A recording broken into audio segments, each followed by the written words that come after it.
La Iglesia Evangélica Ministerio Sanador presenta su programa Desde el Púlpito con el pastor Moisés Román. Primera de Corintios, capítulo 1, verso 18, y vamos a leer hasta Primera de Corintios, capítulo 2, versículo 1 al 5. Y leemos a la gloria del Dios que es Padre, Hijo y Espíritu Santo. Amén. El mensaje de la cruz es una locura para los que se pierden. En cambio, para los que se salvan, es decir, para nosotros, este mensaje es el poder de Dios. Pues está escrito: destruiré la sabiduría de los sabios, frustraré la inteligencia de los inteligentes. ¿Dónde está el sabio? ¿Dónde está el erudito? ¿Dónde el filósofo de esta época? ¿No ha convertido Dios en locura la sabiduría de este mundo? Ya que Dios en su sabio designio dispuso que el mundo no lo conociera mediante la sabiduría humana, tuvo a bien, mediante la locura de la predicación, a los que creen. Los judíos piden señales milagrosas y los gentiles buscan sabiduría, mientras que nosotros predicamos a Cristo crucificado. Este mensaje es motivo de tropiezo para los judíos y es locura para los gentiles. Pero para los que Dios ha llamado, lo mismo judíos que gentiles, Cristo es el poder de Dios y la sabiduría de Dios. Pues la locura de Dios es más sabia que la sabiduría humana, y la debilidad de Dios es más fuerte que la fuerza humana. Hermanos, consideren su propio llamamiento. No muchos de ustedes son sabios según criterios meramente humanos, ni son muchos los poderosos, ni muchos los de noble cuna. Pero Dios escogió lo insensato del mundo para avergonzar a los sabios, y escogió lo débil del mundo para avergonzar a los poderosos.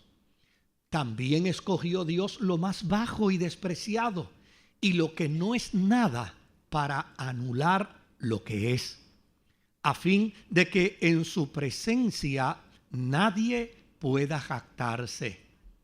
Pero gracias a Él, ustedes están unidos a Cristo Jesús, a quien Dios ha hecho nuestra sabiduría, es decir, nuestra justificación, santificación y redención. Para que, como está escrito, si alguien ha de gloriarse, que se gloríe en el Señor. Yo mismo, hermanos, cuando fui a anunciarles el testimonio de Dios, no lo hice con gran elocuencia y sabiduría. Me propuse más bien, estando entre ustedes, no saber de cosa alguna, excepto de Jesucristo y de este crucificado. Es más, me presenté ante ustedes con tanta debilidad que temblaba de miedo. No les hablé ni les prediqué con palabras sabias y elocuentes, sino con demostración del poder del Espíritu, para que la fe de ustedes no dependiera de la sabiduría humana, sino del poder de Dios. Que el Señor añada bendición a su santa y bendita palabra. Para poder entender un poco esto, me obliga a trabajar, aunque sea brevemente, con el contexto histórico. Porque el planteamiento que hace Pablo aquí no lo hizo con la intención de desarrollar un argumento teológico para la iglesia. lo hizo con la intención de responder a un problema muy serio que había dentro de la comunidad de Corinto. Y desde luego, como resultado de ese problema, Pablo quería de alguna manera buscar solución, buscar una alternativa que sirviera para los cristianos de Corinto, y desde luego nosotros hoy, 2000 años después, podemos mirarlo y no solamente ver la alternativa que dio Pablo a la problemática de Corinto, sino poder afirmar la grandeza de ese planteamiento, de ese pensamiento, para desarrollar de ello una postulación teológica con respecto a la cruz de Cristo. Ahora, ¿qué es importante conocer para tratar el pasaje bíblico? En Corinto había una comunidad de cristianos que estaban coqueteando con una corriente gnóstica.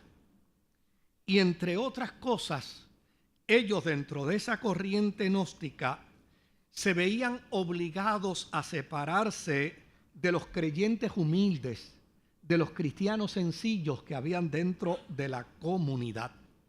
La razón por la que ellos se separaban de esos creyentes humildes y sencillos es porque dentro del gnosticismo el culto es a la sabiduría, el culto es a la inteligencia, el culto es al conocimiento. Y es decir, mientras más sabio se es, más cerca se puede estar de Dios. Mientras más conocimiento se tiene, más cerca se puede estar de Dios. Y desde luego, como consecuencia de eso, aquellos creyentes humildes, aquellos creyentes sencillos, que no gustaban de la experiencia filosófica del mundo griego, se veían en una grande desventaja, porque llana y sencillamente estos creyentes humildes y sencillos eran puestos a un lado y eran ignorados totalmente. Pablo les escribe esta carta a los creyentes de Corinto y desarrolla una defensa en favor de estos hermanos sencillos, de estos hermanos humildes, y lo hace desarrollando un tema profundo de lo que implica ser cristianos desde la perspectiva de la cruz. Es decir, ser cristianos desde la perspectiva de la cruz quiere decir ser cristianos sin pretender depender de conocimiento humano alguno. Y para ello es que Pablo escribe todos estos pasajes, todos estos textos bíblicos que hemos mencionado, toda esta perícopa que hemos leído. Él comienza a plantear lo siguiente. Él comienza a decir: Dios decidió salvar a quienes creen a través de la locura de la cruz. Ese es el planteamiento principal aquí. Dios decidió salvar a quienes creen a través de la locura de la cruz. Y es locura porque, desde luego, para la comunidad judía y para la comunidad griega era imposible que el ser humano pudiera declarar una experiencia de salvación, una experiencia de reconciliación con Dios, meramente por creer en una persona que pende de una cruz, al cual se le mata precisamente porque se le clasifica como a un impostor. Por lo tanto, el planteamiento de Pablo es: Dios decide salvar a quienes creen a través de la locura de la cruz. Y desde luego, para los que no creen, esa experiencia de la cruz es mera y sencillamente una locura. Pero para los que se salvan a través de esa experiencia, esto significa el poder de Dios. Y de ahí es que Pablo comienza a desarrollar todo su planteamiento. Desde luego, cuando el ser humano cayó en el huerto del Edén, lo más lógico hubiera sido que Dios pensara en una restitución del ser humano, pero desde la perspectiva de una divinidad. Porque si lo humano falló, lo propio debe ser entonces que para vindicar a lo humano tenga que venir alguien que sea más fuerte que lo humano, tenga que venir alguien que sea más poderoso que el humano. Adán y Eva fallaron en el huerto del Edén, y ahora Dios comienza a pensar en una alternativa para Adán y Eva. Y lo lógico hubiera sido que se pensara en una divinidad para de esta manera poder intervenir en medio de la humanidad y salvarla. Yo estoy seguro que cuando en el huerto del Edén se emitió el juicio y se emitió la sentencia condenatoria a las fuerzas del mal tuvo que haber pensado en alguna medida que le iban a enviar a alguien mucho más fuerte, mucho más poderoso que el ser humano. Pero realmente no fue así. Dios no envió a la divinidad para redimir al ser humano. Él hizo todo lo contrario. Él tomó de su divinidad y lo hizo hombre, para que en condición de hombre pudiera salvar a los que creen. La Biblia plantea el concepto de la salvación no desde el punto de vista de un Cristo divino. La Biblia plantea el concepto de la salvación desde el punto de vista de un Jesús humano. El que murió en la cruz no fue Dios. Quien murió en la cruz fue el Jesús hombre. El Verbo, el que era divino, pero Dios lo encarnó. Y llama la atención el planteamiento de los evangelistas cuando dice que el Verbo se hizo carne. Y nosotros vimos, dice Juan, y nosotros vimos su gloria, gloria como la del unigénito del Padre. Para dar con esto afirmación precisamente de que la experiencia salvífica del ser humano, la experiencia que nos reconcilia con Dios, no advino como consecuencia de la muerte de la divinidad, sino la muerte de aquel que se hizo hombre y murió por nosotros en la cruz del Calvario. Pero desde luego, en el verso 18 al verso 25 del capítulo 1, entonces Pablo comienza a hacer una exposición general acerca del mensaje de la cruz. Y él dice, el mensaje de la cruz es una locura para los que se pierden. En cambio, para los que se salvan, es decir, para nosotros, este mensaje es el poder de Dios. Verso 19 hasta el 25, por favor. Pues está escrito: destruiré la sabiduría de los sabios, frustraré la inteligencia de los inteligentes. ¿Dónde está el sabio? ¿Dónde está el erudito? ¿Dónde el filósofo de esta época? ¿No ha convertido Dios en locura la sabiduría de este mundo? Ya que Dios en su sabio designio dispuso que el mundo no lo conociera mediante la sabiduría humana, tuvo a bien salvar mediante la locura de la predicación a los que creen. Los judíos piden señales milagrosas y los gentiles buscan sabiduría, mientras que nosotros predicamos a Cristo crucificado. Este mensaje es motivo de tropiezo para los judíos y es locura para los gentiles. Pero para los que Dios ha llamado, lo mismo judíos que gentiles, Cristo es el poder de Dios y la sabiduría de Dios. Verso 25, pues la locura de Dios es más sabia que la sabiduría humana, y la debilidad de Dios es más fuerte que la fuerza humana. El mensaje de la cruz expone, plantea que todo el que reconozca a Jesucristo como el Hijo de Dios será salvo. Así de sencillo, así de simple, así de práctico.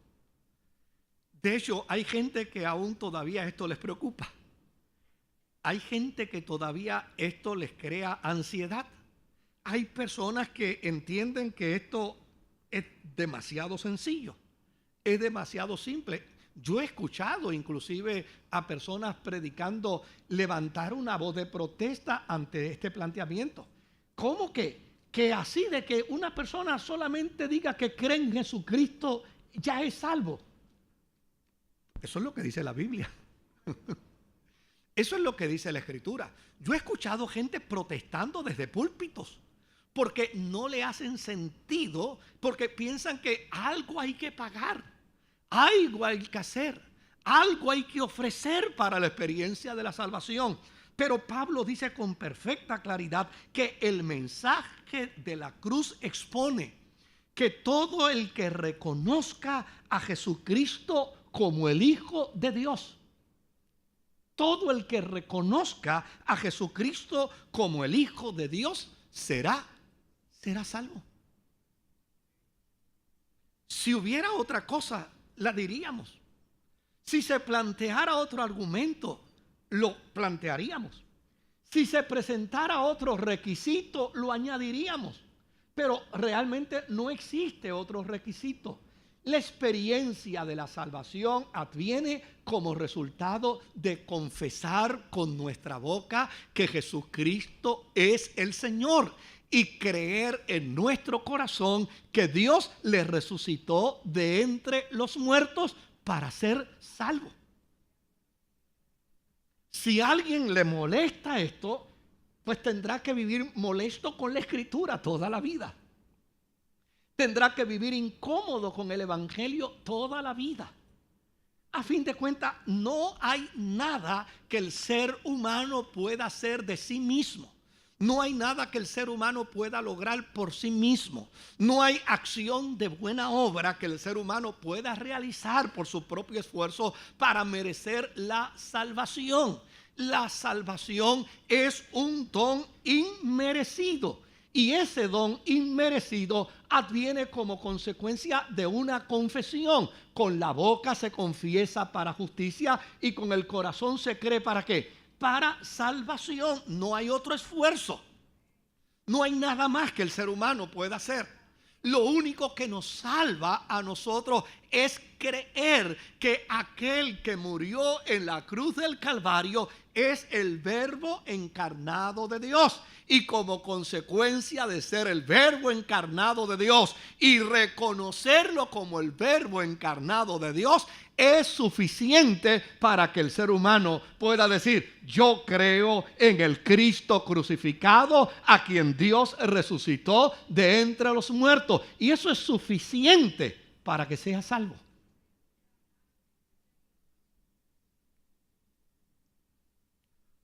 Ahora bien, si para algunos cristianos hoy esto es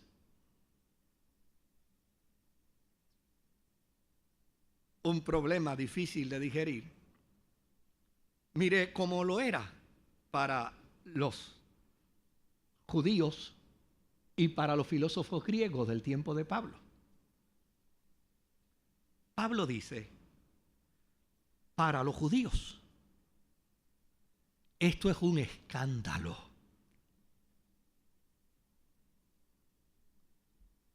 Para los judíos, el escuchar a un creyente del siglo I decir que creyendo en Jesucristo el ser humano era salvo, para un judío decía: esto es un escándalo, esto es una poca vergüenza en grandes proporciones. Esto es inaudito, esto es inaceptable. Que este predicador venga a decir que por creer en ese que se hizo pasar por el Hijo de Dios, hay reconciliación con Dios. Esto es totalmente inadmisible. ¿Cuál era la propuesta que hacían los judíos? Veamos la propuesta de los judíos. Porque, desde luego, la crítica sin una solución, la verdad que es ridícula. Pues un judío en el tiempo de Pablo puede decir, eso es un escándalo decir que la reconciliación con Dios se obtiene a través del Cristo de la cruz. Pues ¿cuál es tu propuesta?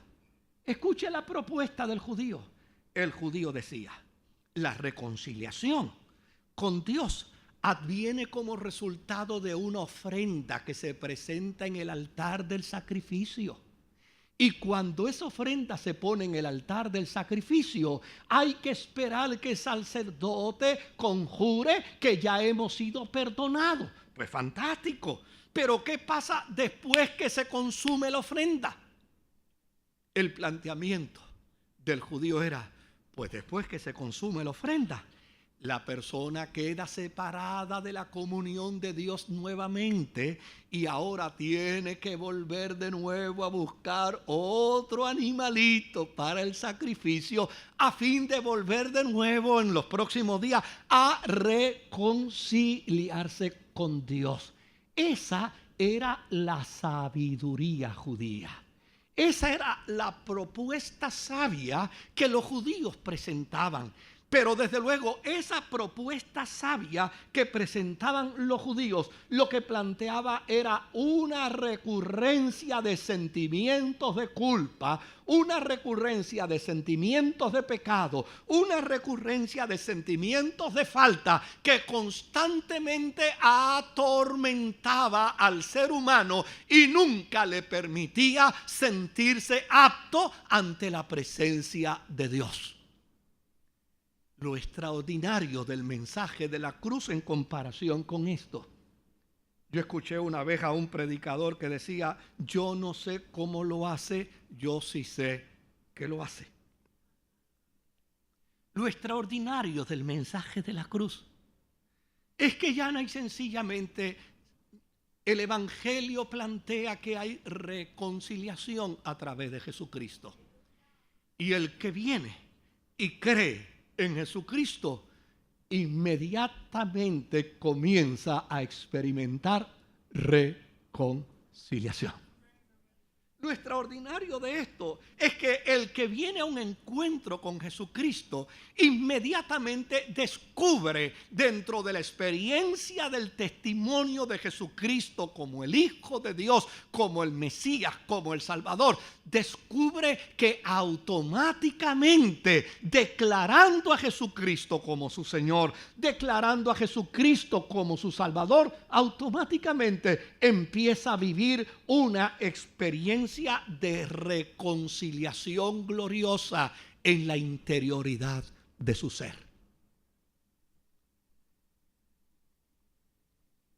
Hace unos años atrás estaba predicando en una iglesia y un joven pasó a dar su corazón a Jesucristo. Y después que dio su corazón a Jesucristo, me dice, yo puedo expresar la alegría que siento por dentro. Y desde luego, como yo no sabía lo que él iba a hacer, le dije, claro que la puedes expresar. Y aquel muchacho empezó a saltar y a correr por toda la iglesia y a gritar de la alegría que sentía, del gozo que sentía, de la satisfacción que sentía. Algunos hermanos inclusive se levantaron para irse detrás de él. Le dije, no, déjenlo, que siga expresando la alegría, que siga expresando el gozo que él siente como resultado de su encuentro con Jesucristo. Yo les voy a decir algo con toda honradez, les voy a decir algo con toda honestidad.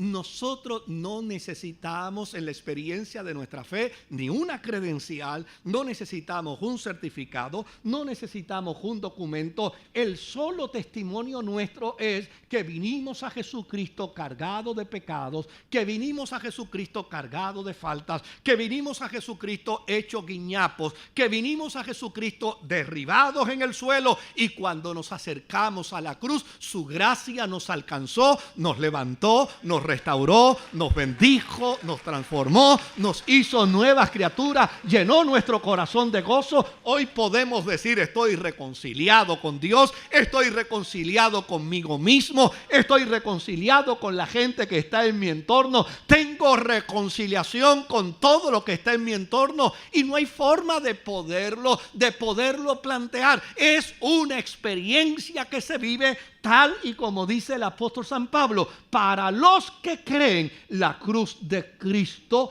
es vehículo de salvación. Para los que creen. Para los judíos es un escándalo. Para los griegos es una locura. El griego refinado en el campo de la filosofía, cuando escuchaba el mensaje de la cruz, decía que eso era una locura, que eso era un disparate.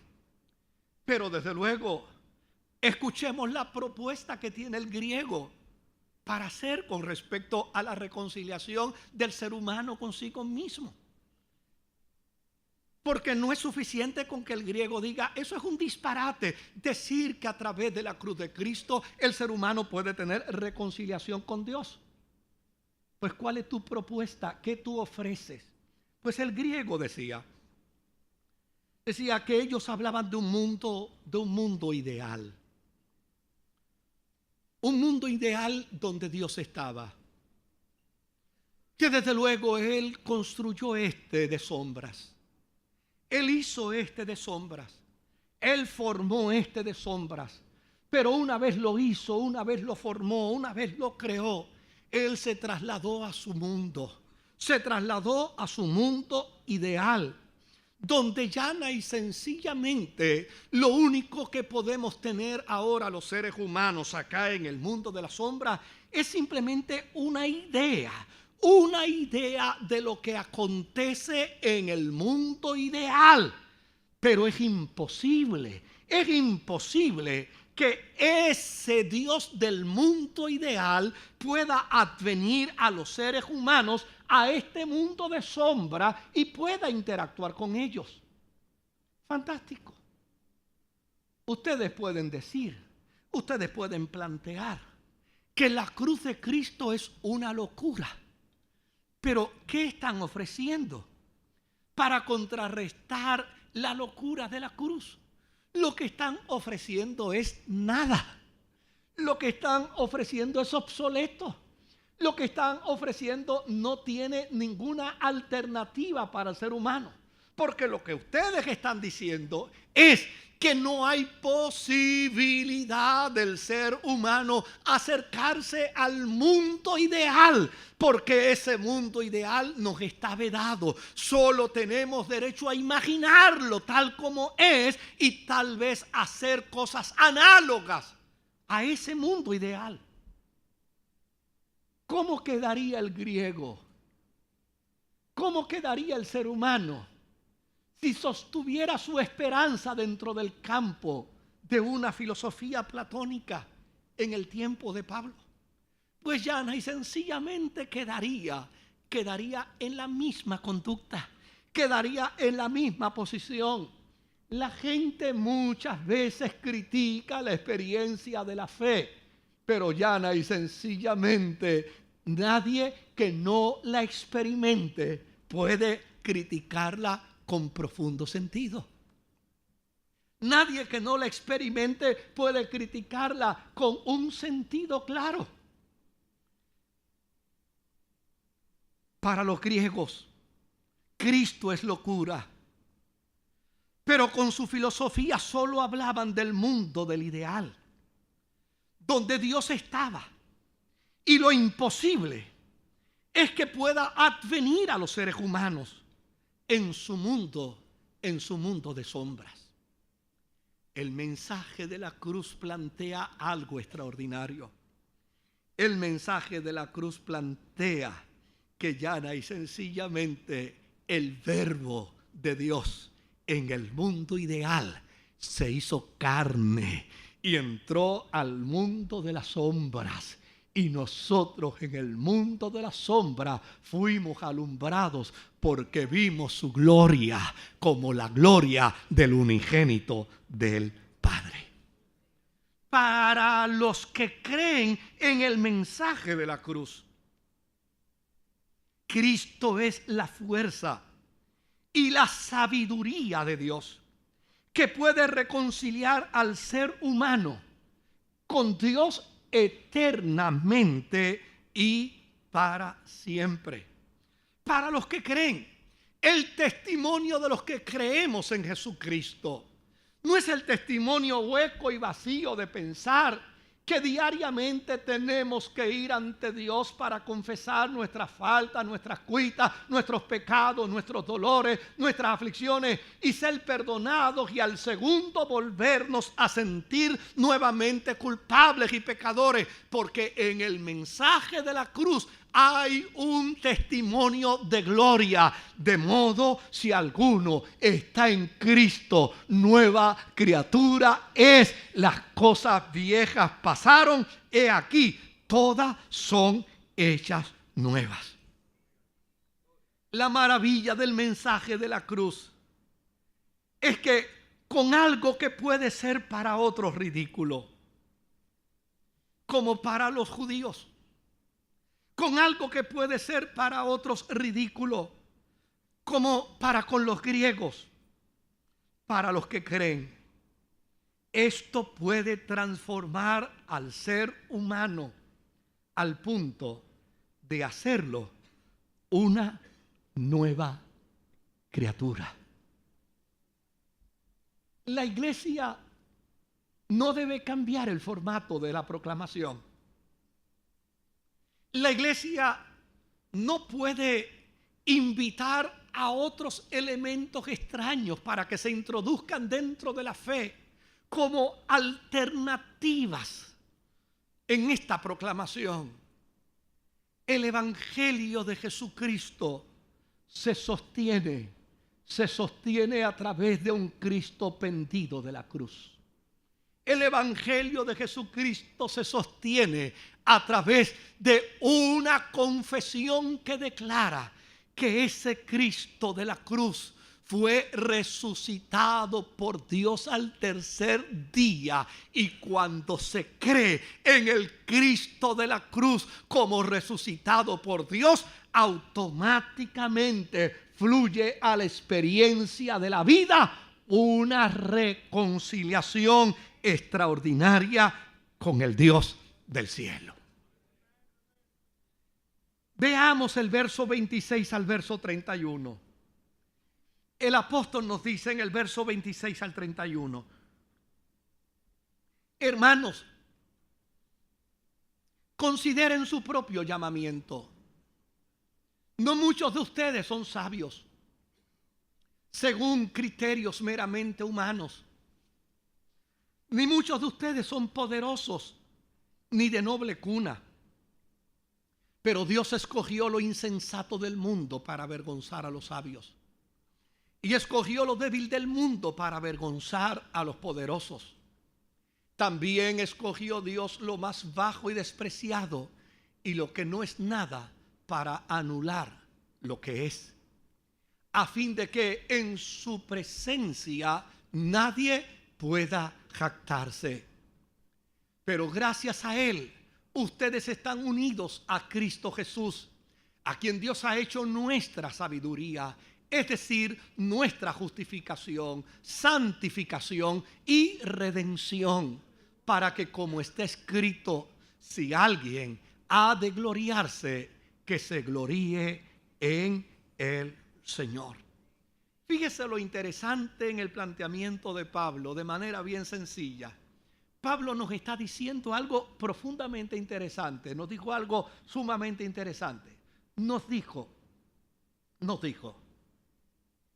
que Dios demostró su fuerza para vencer el mal utilizando lo más débil. Lo más débil de Dios es más fuerte que lo más fuerte del mal. ¿Y cómo lo demuestra Pablo? Pues Pablo dice que así como Adán y Eva yerran al blanco del propósito divino, Dios, en lugar de enviar su divinidad, decidió transformar su divinidad ¿en qué? En carne, en ser humano. Y de esta manera, transformando su divinidad en carne, venció al mal. Es decir, Pablo está diciendo que Dios no necesitaba vencer al mal en el contexto de su divinidad.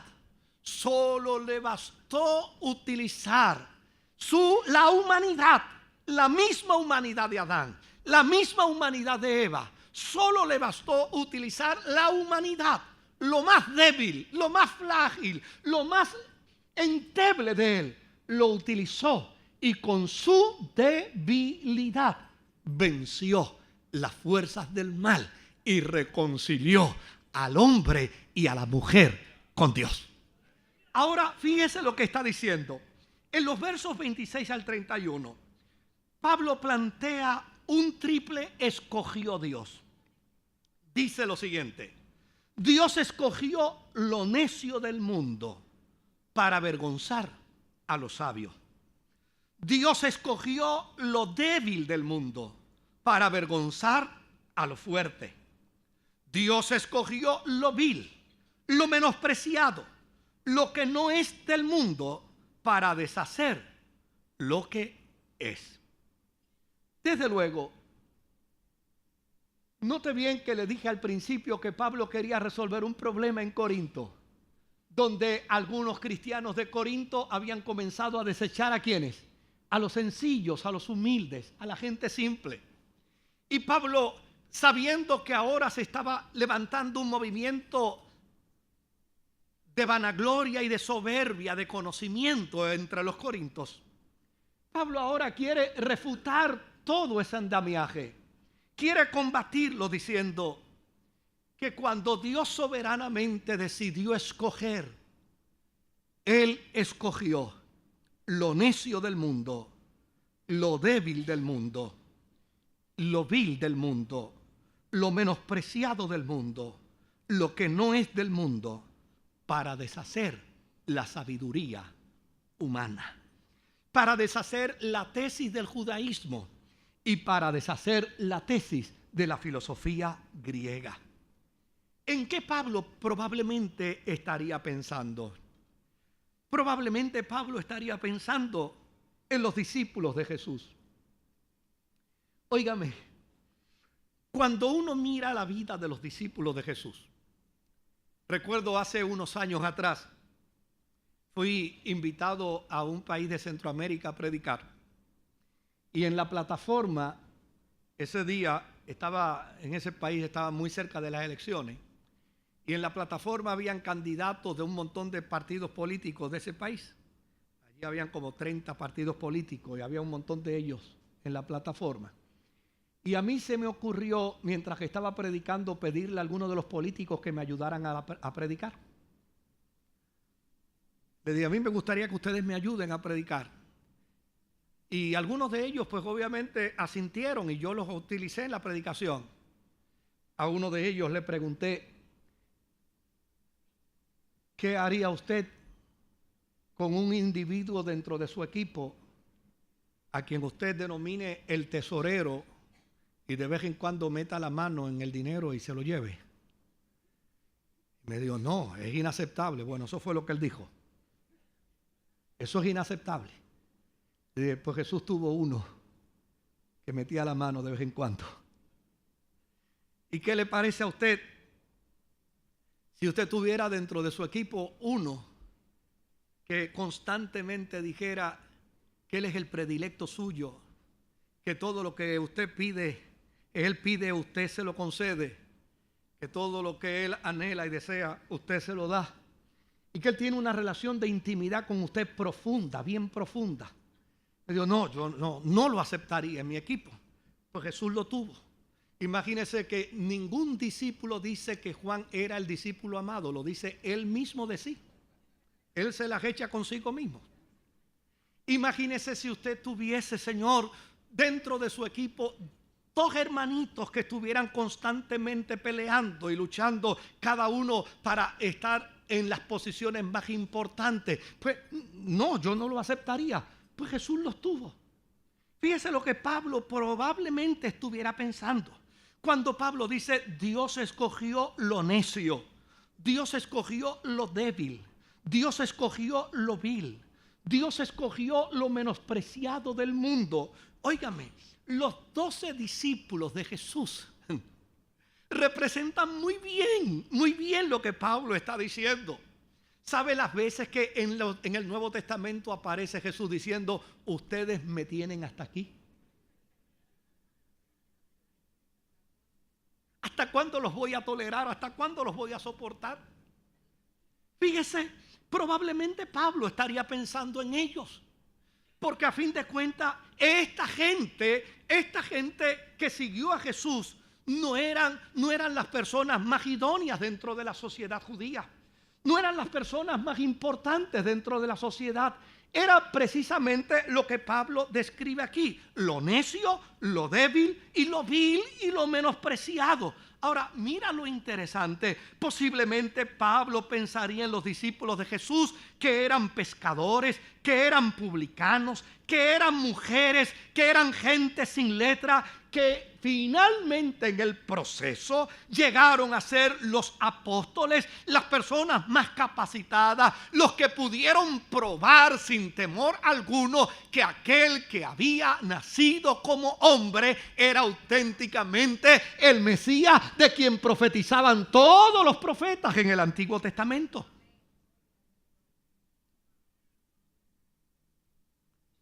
Pablo probablemente pensó en ellos. Pero no solamente pensaría en ellos. Pablo pensó también en nosotros. Porque a fin de cuentas,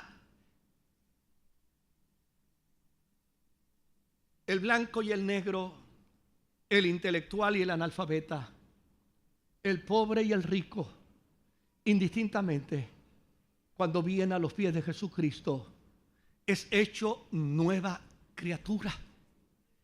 Es creación del Dios del cielo. Es reconciliación para el Dios del cielo. Es tesoro escogido para el Dios del cielo. Por lo tanto, Dios es el Dios que no hace acepción de personas. Y cuando venimos a los pies de Jesucristo, mediante la confesión de Cristo como el Hijo de Dios, ese que estuvo pendido de la cruz, ese a quien Dios resucitó de entre los muertos, una vez venimos a Él, somos transformados, somos regenerados, somos puestos en una perspectiva de vida totalmente diferente. Pablo, cuando le escribe a los hermanos de Tesalónica, le dice: esto erais vosotros en otro tiempo, pero ahora ¿qué? Ahora ya no lo son así. Hay transformación de vida como resultado de Jesucristo.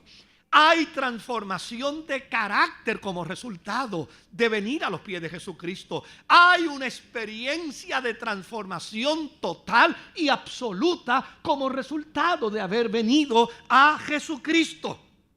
Ahora bien, Pablo involucró a los corintios, quienes tenían una soberbia de casta superior entre ellos, para hacerles saber que quienes eran sencillos y humildes fueron escogidos por Dios. ¿Sabe para qué? Para avergonzar a los sabios. Yo no sé cuántos de ustedes hayan vivido la experiencia, pero yo he vivido la experiencia de gente que me ha dicho: yo daría lo que no tengo por tener un poco de paz como la que tú tienes. Yo daría lo que no tengo para sentirme feliz como tú te sientes feliz. Yo daría lo que no tengo.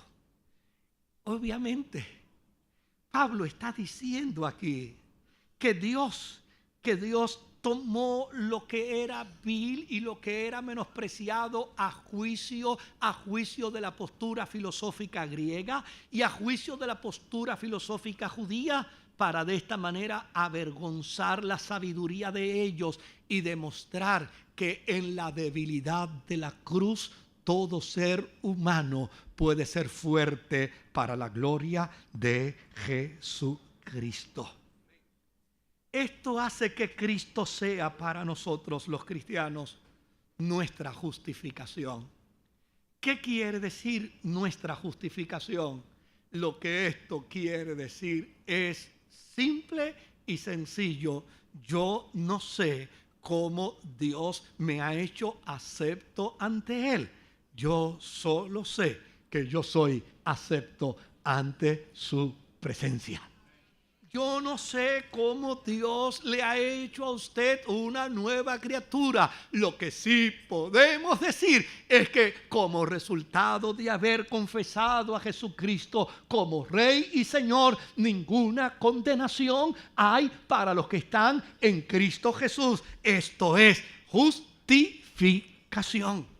Él nos ha hecho santificación.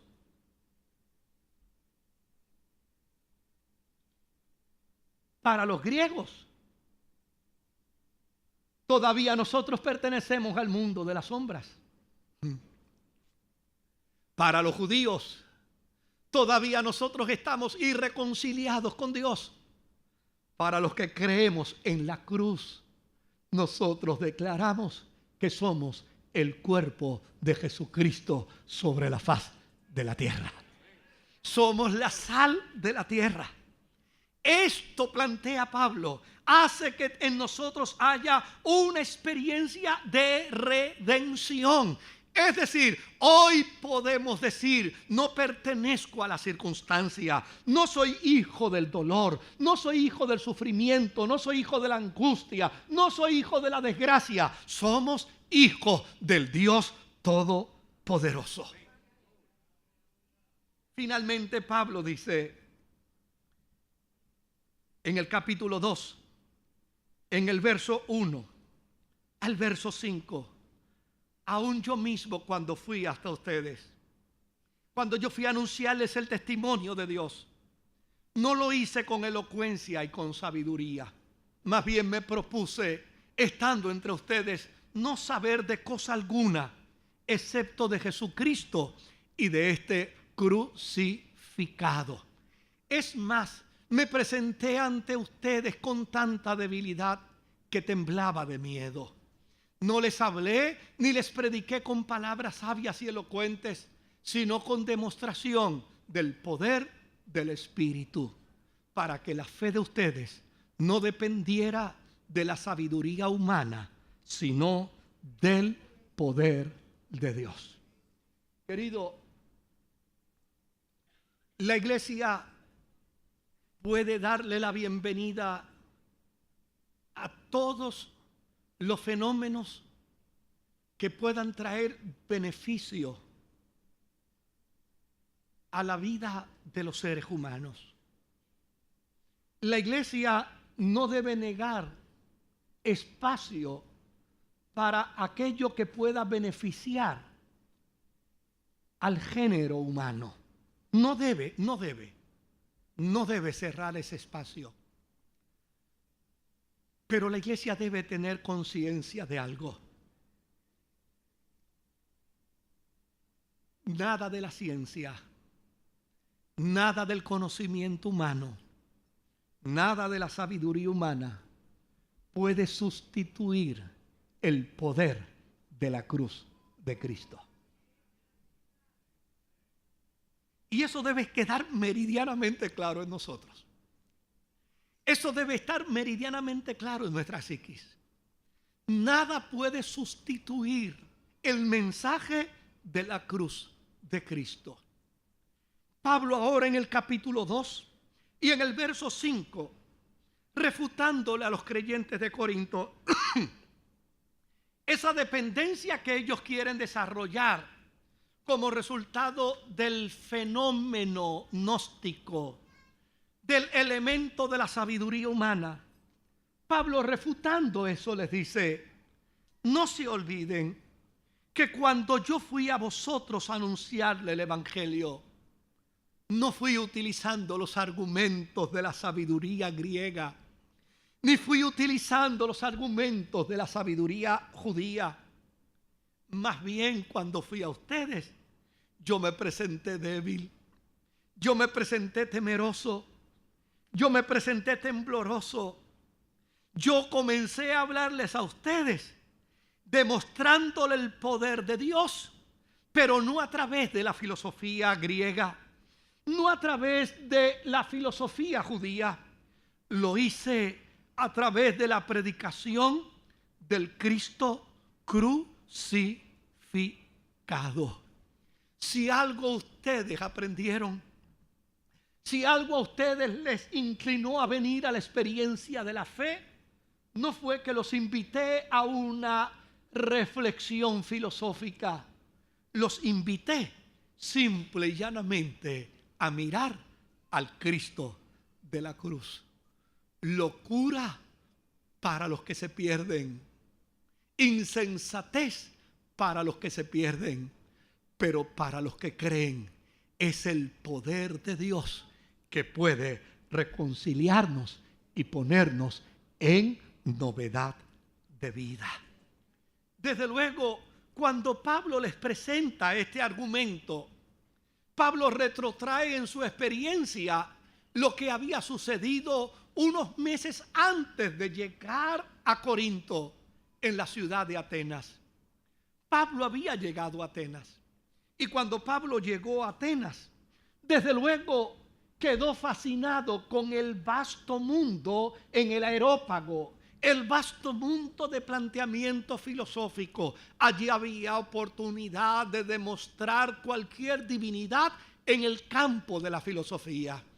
Y Pablo, un conocedor del campo filosófico y un conocedor del mundo religioso de la ley, quiso también experimentar mediante su predicación y aventurarse en argumentos filosóficos y aventurarse en argumentos judíos para presentar el evangelio. Y como resultado de ello, estando predicando en el Areópago, la persona que dirigía la oportunidad de la presentación le gritó: basta ya, Pablo, basta ya, otro día te escucharemos. Pablo salió de allí, de Atenas. Pablo salió de Atenas lastimado, herido. Entendió que todo su planteamiento había sido un fiasco, que toda su argumentación había sido un fracaso. Y ahora llega precisamente a los creyentes de Corinto, llega a la comunidad de Corintos, y cuando llega allí, él toma la determinación de ahora en adelante no hablaré de otra cosa sino de Jesucristo y de este crucificado. No proclamaré otra cosa. De ahora en adelante no le diré a la gente otra cosa. Vuelvo de nuevo a repetir lo que dije hace unos minutos. La iglesia no debe cerrarse al mundo del conocimiento. No debe cerrarse al mundo del saber. No debe cerrarse al mundo de la filosofía y al mundo de los descubrimientos que hoy se hacen como resultado de los grandes adelantos científicos. No, la iglesia no debe cerrarse a ello. Lo que la iglesia jamás puede hacer es sustituir el mensaje de la cruz. Es sustituir el testimonio de la cruz, porque la experiencia de transformación, la experiencia de novedad de vida, la experiencia de reconciliación con Dios, mi querido hermano, mi querida hermana, no adviene como consecuencia del conocimiento humano, no adviene como consecuencia de la inteligencia humana. El proceso de reconciliación auténtico con Dios adviene como resultado de confesar al Cristo de la cruz como el Hijo de Dios, el resucitado por Dios, para que mediante ello entonces advenga a nuestra vida una dimensión de reconciliación eterna con el Dios del cielo. Démosle la bienvenida a los campos del conocimiento.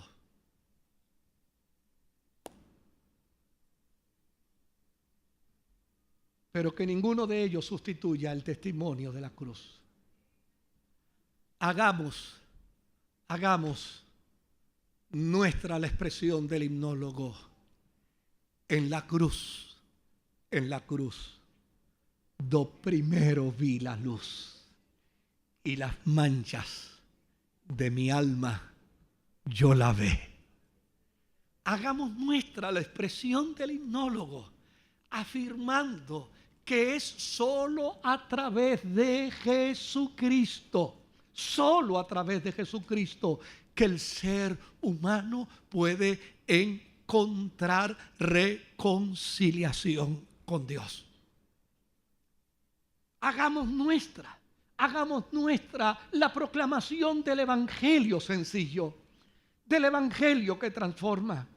Yo hace un tiempo atrás escuché a una persona que estaba hablando de Jesucristo a otro.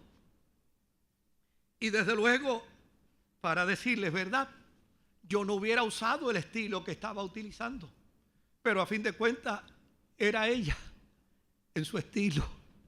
No me estaba pidiendo el mío. No me estaba pidiendo el mío prestado. Era ella en su estilo. Y estaba hablándole de Jesucristo a esta persona. Y hubo algo que a mí me impactó muchísimo. La convicción con la que presentaba a Jesucristo. La seguridad. El testimonio de su propia vida. Como ella decía que a mí me transformó. A mí me hizo una nueva criatura. Y al final de su testimonio, aquella persona le dijo: mira, hagamos algo. Yo te puedo hablar del Evangelio de Jesucristo y puedo darte la garantía que ningún otro producto te puede dar. Y yo presté mi oído para escuchar lo que iba a decir. Yo te puedo dar la garantía que nadie en ningún otro producto te puede dar. Yo te voy a prestar a Jesús. Y si no te cambia, y si no te transforma, y si no te hace nueva criatura, me lo devuelves inmediatamente.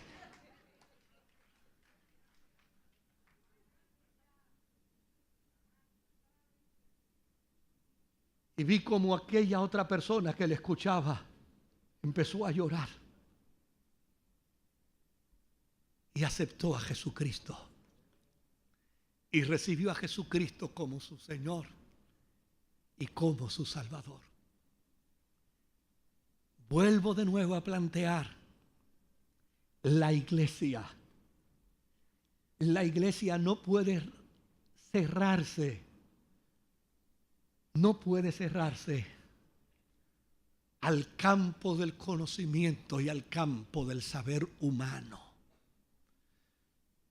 Pero lo que no puede hacer jamás la iglesia es sustituir el mensaje de la cruz. El apóstol San Pablo dijo: porque no me avergüenzo del evangelio, porque es el poder de Dios para salvación, para el judío y para el griego. Porque ni en el judaísmo hay salvación, ni en la filosofía hay salvación. Solo Jesucristo salva. Que Dios me los bendiga. La Iglesia Evangélica Ministerio Sanador presentó su programa Desde el Púlpito.